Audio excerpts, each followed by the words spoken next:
राणीच्या बागेच्या धर्तीवर ठाण्यातही होणार प्राणी संग्रहालय व उद्यान। ठाणे मुंबईतील राणीच्या बागेच्या धर्तीवर ठाण्यातही होणार प्राणी संग्रहालय व उद्यान। ठाणे महापालिकेच्या क्षेत्रामध्ये हावरे सिटी जवळील नॅशनल पार्कचा एरिया सोडून वन खात्याच्या 150 एकर जमिनीवर हे प्रकल्प आकार घेणार आहेत। मंगळवारी आमदार प्रताप सरनाईक यांनी केली मुख्यमंत्री एकनाथ शिंदे यांच्याकडे विनंती केली असता ती मान्य करून देऊन वन खात्याच्या प्रधान सचिव व उपस्थित अधिकाऱ्यांवर त्यावर ताबडतोब कार्यवाही करण्याचे आदेश दिले आहे। मंगळवारी विधान भवन शिंदे यांच्या उपस्थितीत ही मीटिंग झाली। ठाणे शहराच्या लोकसंख्या झपाट्याने वाढत आहे। आजूबाजूच्या शहरामध्ये इमारतीचे बांधकाम वाढत चाललेले आहे। ठाण्यातील नागरिक हिरव्यागार उद्यानाकडे आकर्षित असल्यामुळे अशा प्रकारचे उद्यान निर्मिती केल्यास आजूबाजूच्या महापालिका क्षेत्रातील आबालवृद्धांना या उद्यानाचा फायदा होईल। त्यानुसार या 150 एकर जागेवर बांबूच्या झाडांबरोबर इतरही झाडांची लागवड होणार आहे।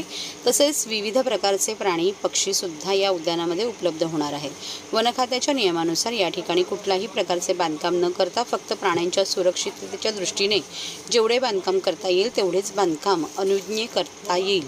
त्यापैकी बहुतांश बांधकाम हे लाकडाचे असावे असाही अभिप्राय वन खात्याच्या अधिकाऱ्यांनी दिला।